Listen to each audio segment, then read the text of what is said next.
Kenichi is an average 40-year-old loser who has no girlfriend because he is low-key ugly and also busy working all the time. On his days off, he tends to his kitchen garden and watches generic isekai anime. One day, as he is in the middle of doing some online shopping, he suddenly vanishes, and the very next moment, he finds himself in a forest, thanks to Shrek's mischievous niece. He has no clue about what is happening, but as he sees the skeletal remains of a knight and some flowers that he has never seen before in his life, he realizes he is far away from home. Since he has always been a weeb, he tries to open a status window, and when it actually pops up in his face, he freaks out and falls to the ground. Now certain that he is in another world without the help of almighty Truck Kun, Kenichi takes a moment to process that he is living the dream of every anime fan out there. He then checks his status window that only has the item box and trash options in it, and there is nothing like his base stats. Also, there is another option called Shangri-La, which is the name of the online shopping website Kenichi uses most often since he doesn't trust Bezos with his credit card data. He is surprised to find that he can access the site using his system window, and then checks out the item box by placing a plant inside it. Kenichi fiddles around with the trash feature a bit to find that he can remove the mud clods from the plant and dump them outside without bringing out the plants. Suddenly, he starts feeling hungry and decides to try the shopping app, but unfortunately, he has no money to buy anything. He wonders if he can sell something and tries with the plant in his item box. The item box tells him that it is weed, but not the kind that fetches you money. Kenichi thinks there is no hope when his eyes fall on the sword in the skeleton's chest. He sells the sword for 98,000 yen, and that is more than enough to feed him for a few days. He also buys a shovel to make a grave for the dead warrior, then buys a bicycle to move quickly through the forest and a monocular to see his surroundings. He begins to look for a settlement and comes up with a business plan to sell things from the modern world to the ignorant peasants here. One evening, as he is having a comfortable dinner, he sees a bunch of dog-like monsters approaching him. He freaks out and begins looking for weapons online, but obviously the app was not based in America, so he doesn't get anything useful. He first throws some fireworks at the monsters, but that doesn't scare them much. Luckily, he finds a slingshot, a weapon that he knows how to use, even though his aim is worse than a stormtrooper's. He manages to hit a couple of monsters after wasting a few bullets, and they decide to retreat quickly. Kenichi uses this chance and cycles away from them as fast as he can, not stopping till it is morning. He is at the edge of the forest now, and finds that there is a city nearby. He thinks this is the start of his business empire, and he purchases a leather bag and some black pepper with the last of his funds. He begins heading towards the road, crossing the tall grass, and almost gets run over by a merchant carriage. The merchant Fayu learns that Kenichi is heading towards the city as well, so he gives him a ride alongside the traveling bard. Once they reach the city, Kenichi helps Fayu unload some stuff. Fayu thanks him, but Kenichi says he should be the one thanking him for telling him a lot about the city and business on the way. To thank Fayu, Kenichi gives him the bag of black pepper, and this makes the blonde merchant nervous. He whispers in Kenichi's ear to stop thinking about selling spices, because a scary merchant group named Bacopa has the monopoly on it. Fayu says that one should never sell spices openly, but if it is a private deal, it is fine. He begins looking for his purse, but Kenichi says that he doesn't need money. Fayu replies that as a merchant, he loves getting things for cheap but never for free. He gives Kenichi some copper and silver coins, whose value is 50,000 yen, and Kenichi is shocked because he got the black pepper for just 950 yen. After that, he walks around the city for a bit before finding an inn. A cheerful girl named Azalea greets him at the inn and starts making small talk while registering him. She finds that Kenichi wants to be a merchant, but he can't read or write the language of this country. She tells him that if he can't read and write and do basic math, the merchant guild won't accept him. Kenichi asks her to teach him how to read and write because he is already good at math, and in exchange, he will give her candies from another country. His honey trap works on Azalea, who learns the true meaning of happiness on eating candies that would usually be far beyond her reach. She begins to teach Kenichi how to read and write their language, and he picks it up quickly because it is not much different from Japanese. While he practices, Azalea makes herself comfortable in his room, and she starts seducing Kenichi because she is sure that he will become a successful businessman soon. Kenichi tells her not to bother with him because he is old enough to be her father, but Azalea is ready to call him daddy. Kenichi then gives her a Titanic-style sketch of her, and Azalea is so intensely rizzed by that, she immediately jumps on him and lets him clap those cheeks. The next day, Kenichi goes to the Merchant Guild and gets his ID, which is like a small wand. After that, he takes a stroll around the market, learning the value of various items. A fruit vendor grabs his attention with her melons and asks him to buy something from her. Kenichi doesn't even know about the fruits of this world, but he buys them and then asks Azalea about them later. She tells him about the fruits and then asks if he managed to get his merchant license. Kenichi shows her the wand and she starts prancing with joy because now her sugar daddy can start earning. The next day, Kenichi does some carpentry to create a stall for himself while Azalea is watching over him. She notices the wooden cloth clips and tells him that he can sell them because they don't have good cloth clips here. After that, Kenichi goes to the market and takes the spot next to an old lady. As he pulls out his stall from the item box, the woman gets surprised and comes to check up on his wares. She finds that he is selling high-quality items, but what catches her attention the most are the wooden clips. She buys some from Kenichi and then introduces herself as Anama, a veteran merchant. Soon, the customers start coming to their shops, and most of them buy Kenichi's wooden clips. Thanks to that, Anama also gets more business than usual. Soon, a young blonde man comes to his shop, and seeing his clothes and his sword, Kenichi realizes that he must be fairly rich. The man is interested in knives, and he asks Kenichi if he has anything bigger than the things on display. Kenichi begins looking through the shopping app to find a bigger knife, and he soon finds a hunting knife that wins over the man's heart. He asks for the price, and seeing that the customer likes the hunting knife too much, Kenichi prices it at a gold coin. While the man debates if he should buy the splendid knife for a high price, a cat-eared furry appears before Kenichi and starts sniffing him. He is taken aback by this because he is not into furries, and then the cat girl licks his nose. Just then, her friends come there and smack her for misbehaving, and Kenichi finds that they are authentic furries. He gets freaked out on seeing them and then makes an excuse that he has never seen any beast folks before so that he doesn't sound racist. The cat people want mats like he has placed on the top of his stall, and Kenichi does the calculation for them. They start staring him down because they don't trust anyone who does math too fast. But when the blonde guy assures them that Kenichi's math is legit, they take the deal. Anama tells Kenichi that beast folk are dyslexic when it comes to math, so he shouldn't mind them. On the other hand, the blonde guy is also impressed by Kenichi's honesty with the naive beast folk, and he decides to buy the sword from him. Kenichi then returns to the inn and gets a better room with the profit he has earned in a day. He begins to think about the system window and the shopping app and wonders how it even works. He doesn't understand anything even after trying, so he calls it a day and goes to sleep. A couple of days later, Kenichi decides to sell some cheap jewelry, hoping that it is attractive enough to some rich lady. Anama is quite impressed with the collection herself, and she asks Kenichi about his supplier, but he tells her it is a secret. Just then, a maid who bought the cloth clips yesterday comes to Kenichi's shop again, and she orders 100 clips at once.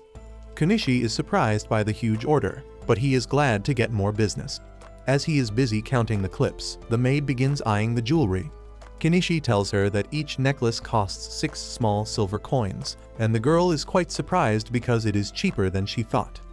Kenichi offers to keep a necklace reserved for her in case she needs time to decide, and she takes up the offer.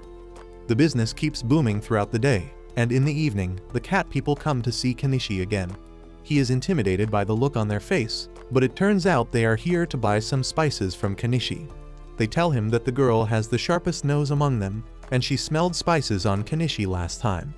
They beg him to sell some spices to them because they really like spicy food, but Anama tells them to stop making demands that will put Kenichi on the radar of the spice mafia. Kenichi affirms, saying that he can't sell them any spice, but when the cats grovel before him, he decides to come up with a loophole. Instead of selling them spices, he decides to treat them to spicy food by the riverside, and Anama asks if she can tag along too. He agrees, and then the cats waste no time as they grab Kenichi and run to the river. It is already night by the time they reach the river, and while Kenichi and Anama prep the vegetables and spices, the cats catch some fish for them. Kenichi cooks a spicy curry for them, and the cats love it. They begin craving some alcohol to go with it, and Kenichi has got them covered in that department too. As the cats drink and dance, Anama tells Kenichi that he is too kind and trusting. and that can create problems for him in the future. Kenichi doesn't think too much about it and spends the rest of the night partying with the cat people, and then snuggling with the girl named Mayu. The next morning, as he goes back to his inn, Azalea becomes jealous as she sees Mayu's hair on his shirt, and Kenichi starts fearing that he will no longer get the Gluck Gluck 3000 from her. Anyway, he sets up shop in the same spot again when suddenly, a pretty girl with a gravity-defying plot walks towards him. Kenichi is smitten by her, and then he notices the maid behind her. He asks if she is here to buy the necklace, and she pays him for it. The maid shows the necklace to her master, who is impressed to learn that it is just polished glass and not diamond despite its looks. She takes a look at other necklaces too and asks Kenichi if he has more. He pulls out some more from his item box, and the girl is left speechless. She introduces herself as Primula, the daughter of the owner of the prestigious Mallow Trading Company, and requests Kenichi to meet her father. Kenichi turns to Anama for advice, and she tells him that the owner of the Mallow Company is a good man who is respected by everyone in the city. Kenichi immediately takes up the chance to form connections with a major business group. On the ride to her home, Primula tells Kenichi that she was trying to copy his wooden cloth clips, but her craftsman couldn't get the spring right. Kenichi doesn't mind that because he knows things like this are bound to happen in business. Soon, they reach her mansion, and though Kenichi is impressed by it, Primula tells him that it is nothing compared to the mansion of nobles. Kenichi then meets Primula's dad, Mr. Mallow, who assesses the jewelry he has. He then reveals that he also has an item box, and that was the main reason his business grew so big. After drinking tea and cracking jokes, Mallow gets to business and asks Kenichi to become his company's exclusive supplier. Kenichi asks why he doesn't just buy the items from him for cheap and resell them at a higher price, and Mallow says it would be the most foolish thing he can do as a businessman. He explains that it will hurt his relationship with Kenichi, which he doesn't want. Also, if one of his rivals uses this chance to sign an exclusive contract with Kenichi, it would be the worst thing for him. He says that he believes in building trust with talented merchants to grow together, and then offers Kenichi 50% of the profit from selling the jewelry. Kenichi gladly takes the deal without negotiating and then supplies some pretty brooches to Mallow as his first shipment. However, instead of letting them do business with it, Primula decides to buy them all for herself. She offers Kenichi 10 gold coins for all the brooches, and it takes him a bit of time to realize that he is getting 2 million yen from this deal. Now that he has a fair amount of money to his name, Kenichi decides to get a house outside the city so that he can live a slow and peaceful life. He picks out a nice area near the city border and then purchases a lawnmower to cut the grass and create a rough road. He then buys a gas-powered chainsaw to fell some trees, which takes him all day. He decides to put the trees inside his item box, but they are too big to fit inside. That's what she said. So he cuts them down to smaller pieces and finds that he cannot store anything that is longer than 10 meters. He decides to call it a day with that, and the next morning, he starts digging out the tree stumps from the ground. However, that is much harder than just cutting trees down with a chainsaw, and Kenichi gives up before even exposing the roots of the first tree. He buys a second-hand mini excavator to pull out the tree stumps, but that cost him 1.2 million yen, which is almost half of his total net worth. On top of that, he finds that the excavator needs diesel to run, and they don't sell it online. The closest thing he can find is some camping fuel, but that is much more expensive than normal gas. However, Kenichi has no choice but to keep investing money in the excavator if he doesn't want it to be a piece of junk. He also purchases a diesel generator to see if the camping fuel can power it, and he is successful in running the diesel and the excavator. Later at night, he takes a bath in the river, but the bug bites all over his hands start itching.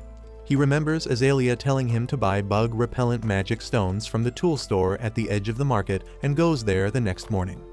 He finds an old magician who runs the shop, and he is really curious about Kenichi after learning that he is from another country. He tells Kenichi that a bug-repellent stone is worth 3 silver coins, but when Kenichi gives him oranges, a fruit that is not found in this country, the old man knocks down the price to 2 silver coins. Later, Kenichi opens his store again, and Anama tells him that the old man knows a lot of things. She tells him to be on good terms with him because he can help him out with a lot of things. While talking, Kenichi's attention goes to the wanted posters on the wall, and Anama tells him that they recently increased the bounty on Shaga, the leader of the bandits in this area. Kenichi doesn't care much about the bandit guy and returns to his plot after concluding business for the day. Using his excavator, he easily digs out the tree stumps and flattens the area to lay the foundation for his house. However, the problem is that he doesn't have much money in his account after the recent shopping spree, and he needs to save a lot before starting to build his dream house. To earn some cash quickly, Kenichi goes to Mallow's house with powdered sugar kept in the same pot that he used to keep his grandma's ashes. Mallow snorts the sugar and thinks that it is a high-quality product, but unfortunately, he cannot buy it. He explains that the country holds the exclusive right to buy sugar and salt, so Kenichi can't sell it to others. He gets depressed on hearing that, but then Mallow tells him that the jewelry is getting popular among the nobles, so Kenichi decides to deal in only that for now. He gives some brooches to Mallow, and that earns him 15 gold coins, which equals 3 million yen. That is more than enough for him to purchase a log cabin online, and he orders it without even reading the details. Only after a pile of wood lands in front of him, he realizes that he has to build the cabin himself. Depression hits him again, but he feels better after reading the instructions and decides to assemble the cabin by himself because it seems easy enough. Luckily, the cat people pass through the area soon, and they decide to help him to repay him for sharing the delicious meal with them earlier.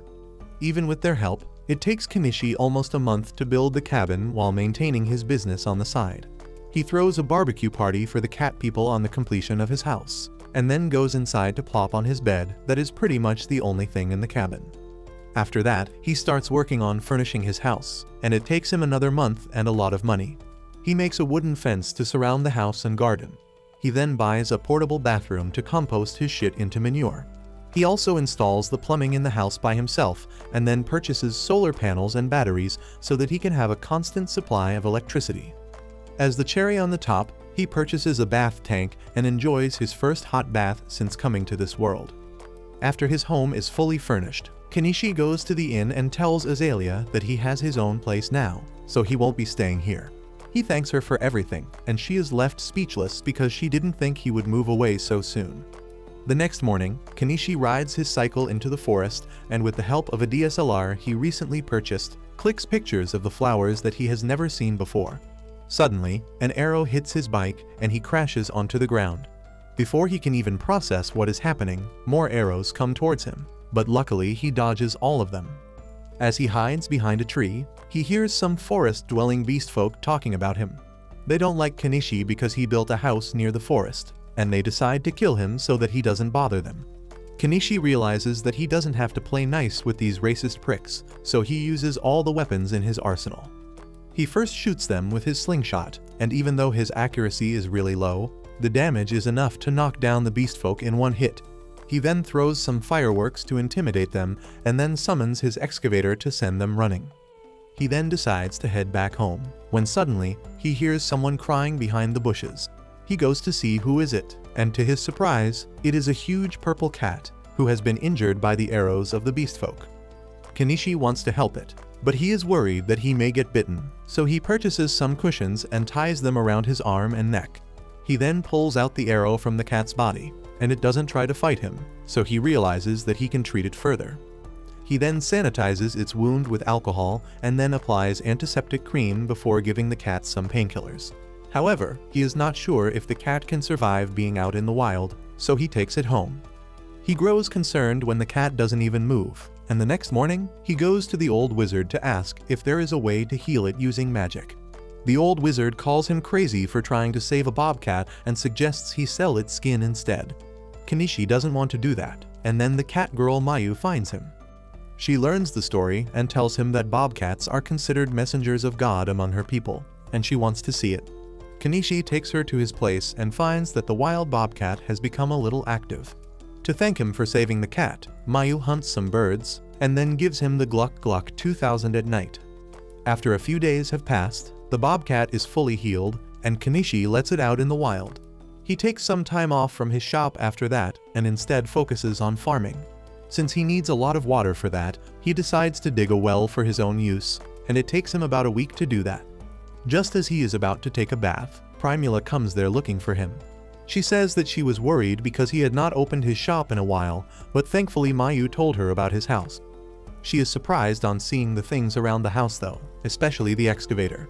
Kenichi can't tell her the truth, so he says that it is his familiar, and asks her to keep it a secret that he can use magic. Primula believes him and agrees to keep his secret safe. And then Kenichi realizes that it is already past time for the city gates to be closed. Primula tells him that she will stay at his place, and she has no issue at all about sharing a bed with him. Just then, her gaze goes to the water-filled drum, and on learning that it is a bath, her face lights up. She takes a bath soon, but gets scared on hearing the sound of wild animals and asks Kenichi to stay close to her. After that, he gives her a bathrobe and a night dress, and Primula senses huge business potential in both these items. She tells Kenichi that he should sell them because they would be really popular among the nobles, but he tells her that he doesn't want to do anything with those inbreeding assholes who think they own the world. He then makes a sketch of Primula to riz her up, which makes her really happy, but she doesn't give him the chance to clap those cheeks. The next day, as they ride a carriage to the city, Kenichi wonders how is he going to explain to Mallow that he spent a night with his daughter, but luckily, Mallow is an open-minded person, so he doesn't ask anything about it. They go inside and Kenichi shows Mallow the towels and nightgowns on Primula's insistence. The businessman is really impressed by that, and then Kenichi decides to show him some sensuous lingerie that will be a hit among women who want to seduce someone. Mallow facepalms, thinking that his daughter wore this last night when she stayed over at Kenichi's place, but he tells her that he was just joking and puts it away. Just then, the maid comes there with their ledgers because the kingdom is changing the method in which business records are kept. Mallow explains that recently, the technique called double bookkeeping is being made popular all over the country, thanks to a certain man who has lately influenced a lot of their kingdom's policies. That is obviously a term from the modern world, and Kenichi begins suspecting the man who invented this system here. After that, Mallow takes him outside to show him the new product his company is working on, and to his surprise, it is a hand pump. Mallow says that it is also a new item that is gaining popularity in the market, so he wanted to build it before his rivals. After seeing the hand pump, Kenichi is certain that there is someone else in this world from the modern world. After that day, Primula starts coming over to Kenichi's house often, and sometimes she stays the night. On one such night, she tells him that she has to go on a purchase run for 1 month tomorrow, and she came here before that for something important. She asks Kenichi to show her the racy lingerie he showed her father as a joke earlier, and he asks who does she want to seduce it with. She begins flushing red as she tells him that she wants to take a chance on him, but Kenichi tells her to find someone closer to her age. Primula says that she is fine with the age gap, and even her father approves of him. This gives Kenichi a headache because he doesn't want to make any serious commitments now, but he still allows Primula to cuddle with him all night. The next morning, after she leaves, the blonde knight who once bought a hunting knife from Kenichi comes to his house and introduces himself as Paul.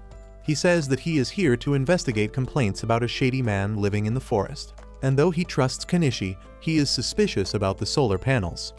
Kenichi says that they are related to magic and then asks him to keep it a secret. Paul tells him that his silence will cost him, so Kenichi gives him some high-quality steel bars to forge swords and a bottle of wine. Paul is so impressed by him that he decides to tell him about a unique magician in the capital who has the power to summon a sauce called mayo, and he can also defeat a dragon with that. Kenichi is shocked to hear that, but now he is even more certain that this mysterious magician is from Earth.